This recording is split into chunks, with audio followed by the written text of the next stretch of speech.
Oh, udah mulai. Udah mulai nih. Oke.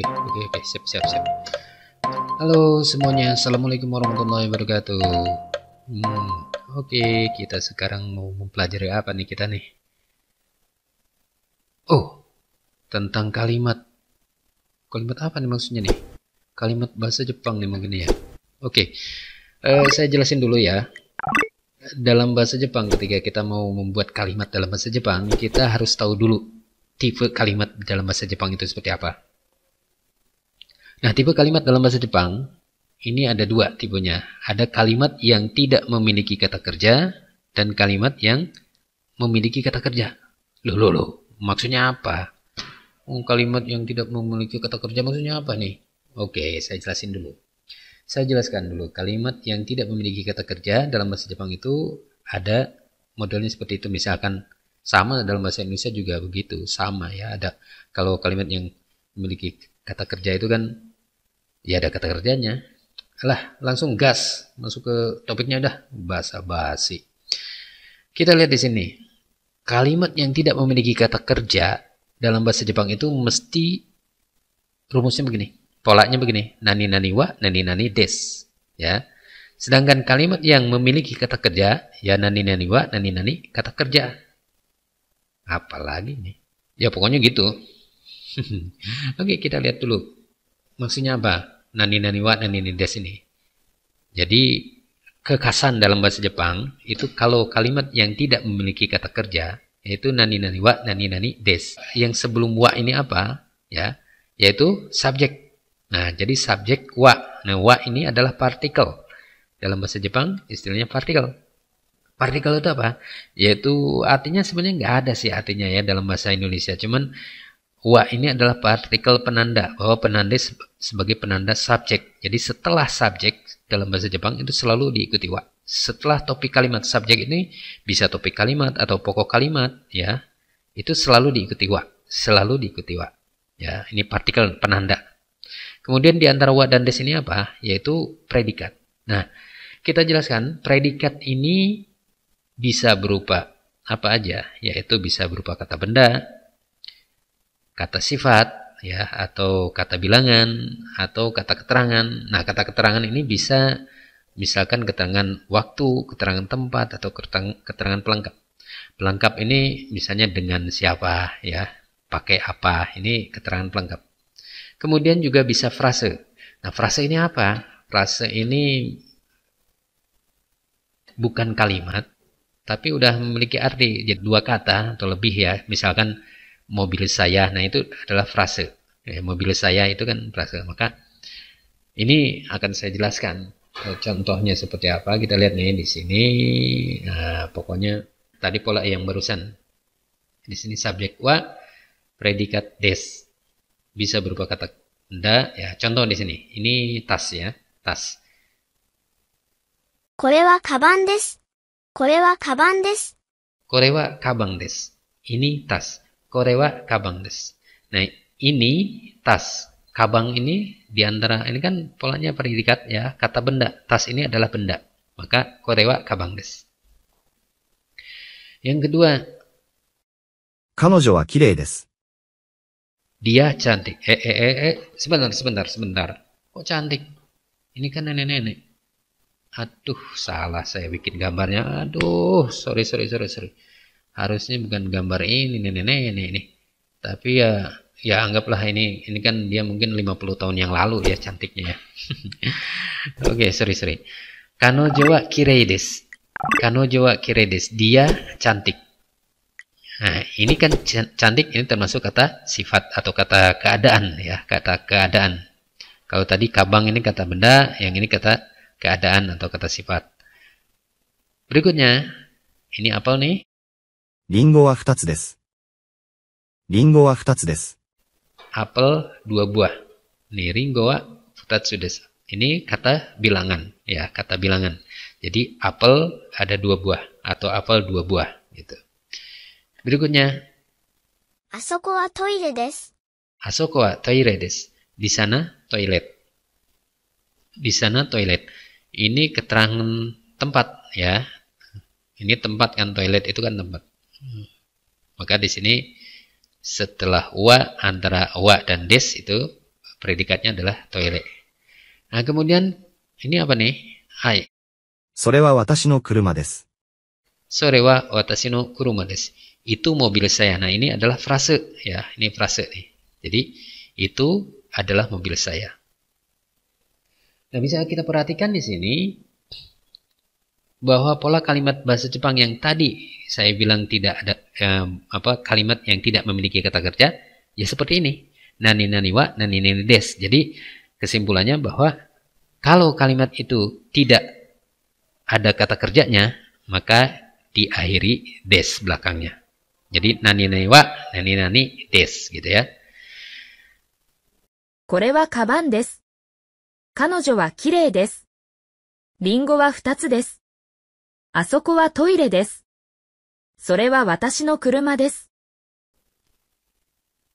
Oke, berikutnya saya tekankan lagi di sini ada kata tunjuk tadi, ada untuk lebih jelasnya kore ini artinya sore itu ya, dekat dengan lawan bicara. Kalau are itu tapi jauh dari pembicara maupun lawan bicara. Kalau ini dekat dengan lawan bicara itu ya. Jadi misalkan bendanya sedang dipegang oleh lawan bicara. Nah, itu. Tapi kalau are itu jauh dari pembicara maupun lawan bicara. Jadi jauh dari keduanya. Nah, kemudian ada kata tunjuk tempat. Kata tunjuk tempat di sini ada koko di sini atau ke sini, ya tergantung nanti kata partikelnya, penandanya di, ke atau mana. Tapi di sini koko, soko, asoko. Kata tanyanya doko, ya. Berikutnya untuk menyatakan arah atau juga ini bisa kochira, sochira, ya. Kochira di sini, sochira di situ, achira di sana. Docira di mana? Atau ini juga bisa sebagai bentuk halus atau bentuk sopan dari koko, soko, asoko. Ya. Jadi sekali lagi kochira, sochira, achira ini docira ya bisa sebagai bentuk halus atau bentuk sopan dari koko, soko, asoko. Ya. Kita lihat contoh kalimatnya nih. これは私の本です。 Kore wa watashi no hong desu. Nah, ini ya kore ya, ini berarti ini watashi no hong desu, buku saya. Berikutnya, 山田さんの車はどこですか? Yamada-san no kuruma wa doko desu ka? Mobil Pak Yamada di mana? Ya. Di sini kuruma itu mobil. Jadi mobil Pak Yamada wa doko desu ka di mana? お部屋はこちらです。お部屋はこちらです。 Oheya wa kochira desu. Oheya wa kochira desu. Kamar Anda di sini. Ini oheya ini kamar Anda. Kamar Anda kochira desu di sini. Atau kochira wa oheya desu. Itu juga boleh. Kalau itu kan di sini atau ke arah sini ya kamar Anda. Bisa seperti itu. Oke, itu mengenai kata tunjuk. Kita kembali ke pola kalimat yang tadi. Tadi yang pertama adalah tipe kalimat yang tidak memiliki kata kerja. Nah, sekarang kalimat yang memiliki kata kerja. Ini subjek, di sini kata kerja, ya. Jadi subjek wa, kata kerja apa? Jadi kata kerja dalam bahasa Jepang itu diletakkan di akhir kalimat. Ini coba harus kita pahami. Contoh di sini. 私は行きます。 Watashi wa ikimasu. Saya pergi. Ikimasu ini pergi, ya. Nah, kemudian kalau misalnya ditambah keterangan tempat misalnya. 私は銀行へ行きます。 Watashi wa ginko e ikimasu. Ini di sini saya tulis, saya tampilkan dengan abu-abu ya, warna abu-abu. Karena dalam bahasa Jepang, sebenarnya orang Jepang itu dalam percakapan yang natural, itu subjek wa, watashi wa, subjek saya atau apa itu ya, itu jarang diucapkan. Jadi kalau cukup dengan mengatakan ginko e ikimasu, itu udah berarti kalau sesama kita sudah paham, si pembicara dan lawan pembicara sudah sama-sama paham bahwa yang pergi itu adalah saya, maka kata sayanya itu sudah nggak diucapkan lagi ya. Jadi kalau misalnya ini ikimasu, ya udah Ikimasu ka? Misalnya, ikimasu ka? Kak itu bertanya misalnya. Ikimasu ka? Apa kamu pergi? Berarti kan nggak perlu anatawa ikimasu ka? Ya, kata anatawa ini udah nggak perlu dipakai lagi diucapkan. Cukup aja langsung kata kerjanya aja. Tidak sama seperti bahasa Inggris. Kalau bahasa Inggris kan do you, mesti do you itu harus muncul gitu ya. Nggak bisa. Do you go? Atau go? Nggak pantas gitu. Tapi kalau justru bahasa Jepang itu kebalikannya. Malah kalau misalnya kata ganti itu ya, kalau sudah sama-sama dipahami, itu nggak diucapkan. Nah, di sini contohnya saya berusaha untuk tidak begitu sering mengucapkan ini ya. Sebaiknya seperti itu karena naturalnya percakapan bahasa Jepang, kata watashi itu udah hilang, nggak diucapkan. Maka di sini cukup dengan ginko e ikimasu. Ginko e ikimasu. Di sini terjemahnya tetap saya pergi ke bank ya. Ginko e ikimasu. Nah, di sini kita lihat kata ginko ini disisipi, di sini disisipkan di sini ya. Maka ikimasnya mundur, semakin mundur. Kita tambah lagi misalnya. Jitensha de ginko e ikimasu. 自転車で銀行へ行きます。 Nah, di sini kita lihat bahwa ginko e ikimasu, ikimasnya semakin ke belakang. Setelah ada ginko, kemudian jitensha de dengan sepeda. Ini di sini de ini partikel penanda artinya naik ya. Naik atau dengan menggunakan alat, yaitu sepeda di sini. Jadi saya pergi ke bank naik sepeda atau dengan sepeda. Jadi saya pergi ke bank dengan sepeda. Ya, jadi ini dikatakan bahwa kata kerja di akhir kalimat jadi semakin mundur. Kita tambah lagi. Nih. 友達と自転車で銀行へ行きます。 Saya ya pergi ke bank naik sepeda atau dengan sepeda bersama teman. Ya. Jadi susunannya jadi begini. Saya ya dari sini saya pergi ke bank dengan sepeda dengan teman, bersama teman. Jadi semakin ke belakang kata kerja ini. Ya. Kalau ditambah lagi misalnya di sini lagi, dia disisipkan di depan lagi. Seperti ini. Ya, misalnya. 私は10時に友達と自転車で銀行へ行きます。私は10時に友達と自転車で銀行へ行きます。 Saya ya pergi ke bank dengan sepeda bersama teman pada jam 10. Jadi saya pergi ke bank naik sepeda bersama teman pada jam 10. Jadi susunannya menjadi ke belakang ikimasnya. Ya. Watashi wa 10時に友達と自転車で銀行へ行きます. Kalau ditambah lagi ya semakin ke belakang nih. Ya. Jadi watashi wa kino 10時に友達と自転車で銀行へ行きました. Saya ya pergi ke bank dengan sepeda atau naik sepeda bersama teman pada jam 10 kemarin. Nah, di sini kemarin. Jadi semakin bertambah. Perlu diingat bahwa di sini ada ikimas ya. Ikimas berubah menjadi ikimasta karena bentuk lampau, karena ada kino, ada kemarin nih, kata kemarin. Jadi di sini bentuk lampaunya jadi ikimasta. Ya. Kemudian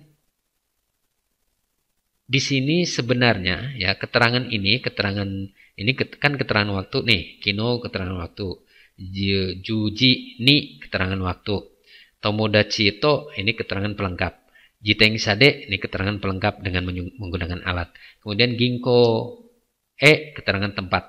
Nah sebenarnya kalau kata kerja itu udah pasti harus di belakang kalimat ya, di akhir kalimat. Tapi kalau keterangan tempat di sini, ini biasanya kalau ginko ini lebih dekat dengan kata sifat, dengan kata kerja. Ya, lebih dekat dengan kata kerja. Tapi kalau ini, ya, ini misalnya mau disaling tukarkan ke sini, ya, atau ini, atau mana, keterangan waktu dan keterangan pelengkap ini mau disaling tukarkan, itu masih bisa. Misalnya, watashi wa kino tomodachi to 10時に自転車で銀行へ行きました. Atau misalnya watashi wa jitensa de tomodachi to yuji ni misalnya. Itu boleh-boleh aja kalau yang ini ya. Tapi secara baik dan benar bahasa Jepang yang efektif ya seperti ini. Yang bagus susunannya ya. Jadi keterangan waktu, kemudian keterangan pelengkap penyertanya, kemudian keterangan yang menyatakan alat, kemudian di sini keterangan tempat lebih mendekat dengan kata kerjanya. Ya. Dalam percakapan sebenarnya yang mana aja boleh, ya agak bertukar-tukar, tapi karena dengan adanya partikel de, to itu orang Jepang sudah paham gitu ya. Yang jelas intinya bahwa kata kerja ini di belakang kalimat. Oke? Oke, haus juga nih kalau ngomong terus. Oke, kita lanjut. Nah, ini untuk lebih jelasnya kita lihat lagi ya. 私は行きます。私は銀行へ行きます。私は自転車で銀行へ行きます。私は友達と自転車で銀行へ行きます。私は10時に友達と自転車で銀行へ行きます。私は昨日10時に友達と自転車で銀行へ行きました。Nah, jadi semakin belakang, semakin ke belakang kata kerja itu. Jadi ada kata yang baru, ya. Di sini kan ikimas, ginko e ikimas, jitensa de ginko e ikimas, tomodachi to jitensa de ginko e ikimas, terus saja seperti itu. Ya, susunan kalimat bahasa Jepang seperti ini. Oke? Contoh lain, kalau ini kan ada menyatakan kata kerja terus keterangan tempat ya. Lalu bagaimana kalau ada objeknya? Nah, kita lihat di sini. Watashi wa tabemas. Tabemas ini makan. Tabemas makan. Hiru gohan o tabemas makan siang. Ya, ini makan siang. Nasi siang, makan siang. Hiru gohan o tabemas itu makan siang. Sokudo de hiru gohan o tabemas. Makan siang di sokudo. Sokudo ini kantin. Tomodachi to sokudo de hiru gohan o tabemasu. Saya makan siang di sokudo, di kantin dengan tomodachi, dengan teman, ya. Juniji ni tomodachi to sokudo de hiru gohan o tabemasu. Saya makan siang di kantin dengan teman pada jam 12, gitu ya. Sama di sini. Kino 12時に友達と食堂で昼ご飯を食べました. Kemarin ya saya makan siang di kantin sama teman pada jam 12. Nah, ini di sini tabemas berubah menjadi tabemasta karena ada keterangan waktu kino, kemarin ya, kata kemarin ini. Ya. 食べます。昼ご飯を食べます。食堂で昼ご飯を食べます。友達と食堂で昼ご飯を食べます。12時に友達と食堂で昼ご飯を食べます。昨日12時に友達と食堂で昼ご飯を食べました。Oke, perlu diperhatikan di sini ada sedikit saya jelaskan dulu. Ada partikel. Partikel itu apa ya? Kata bantu sebenarnya, partikel itu kata bantu. Nah, di sini ada kata partikel wa, penanda subjek. Jadi setelah wa setelah subjek, di sini misalnya watashi ya. Setelah subjek ini dalam bahasa Jepang itu selalu diikuti wa, partikel wa. Kalau artinya ya bisa adalah dalam bahasa Indonesia, tapi kadang juga nggak ada artinya ya. Tapi ini yang jelas dalam bahasa Jepang itu wajib hukumnya dia selalu melekat setelah subjek atau topik kalimat ya. Kemudian yang kedua ada partikel o. Partikel o ini adalah penanda objek. Nah, di sini kita lihat di sini ada o nih. Jadi setelah objek itu selalu ada diikuti o. O ini artinya apa? Ya nggak ada, sama seperti wa, nggak ada artinya, tapi dia sebagai penanda objek. Jadi setelah objek itu diikuti o. Ya. Gohang o misalnya apa ya? Contohnya Eigao mimas, mimas itu melihat. Eigao, nah ada o. Eigao mimas melihat film. Pang o tabemas, jusu o nomimas, minum jus. Nah, itu kan jusu o-nya itu kan sebagai penanda objek. Kemudian partikel D bisa artinya di atau dengan alat. Kalau tadi di sini ada sokudode, yaitu di kantin. Kalau tadi ini kan sokudode itu di kantin ya. Atau jiteng sade, tadi di kalimat sebelumnya ada jiteng sade dengan menggunakan alat ya, dengan sepeda gitu ya. Kemudian di sini ada to. To ini artinya dan atau bersama dengan. Kemudian ni itu di atau pada. Kalau di itu nanti ada kalimat yang lainnya. Kemudian pada ini seperti di sini. Juni jini ya, Juni jini pada jam 12. Ya, ini di pada. Kemudian ada seperti tadi ada apa tadi, pergi ke ya, pergi ke itu jadi ginko ikimasu, pergi ke bank gitu ya. Oke, untuk lebih jelasnya silakan di rewind lagi di slide sebelumnya ya. Ya, jadi ini partikel-partikel ini wa, o, de, to, ni, ini sering ada dalam bahasa Jepang. Untuk mungkin dalam tutorial berikutnya khusus akan saya bahas tentang partikel, karena dalam bahasa Jepang itu khasnya partikel itu banyak ya. Dan kadang kita bagi pembelajar itu suka apa, kesulitan gitu untuk pemakainya. Ya mungkin dari teman-teman juga banyak yang ingin dibahas tutorialnya ya, yang lengkap. Udah jam berapa ya? Capek. Sorry. Maaf ini saya udah ngantuk nih. Udahlah, pokoknya gitu aja. Kalau nanti ada pertanyaan tinggalin aja di komen ya. Tulis aja di komen, nanti kalau saya sempat ya saya jawab, kalau enggak ya saya bikin tutorial berikutnya. Udah gitu aja. Assalamualaikum warahmatullahi wabarakatuh.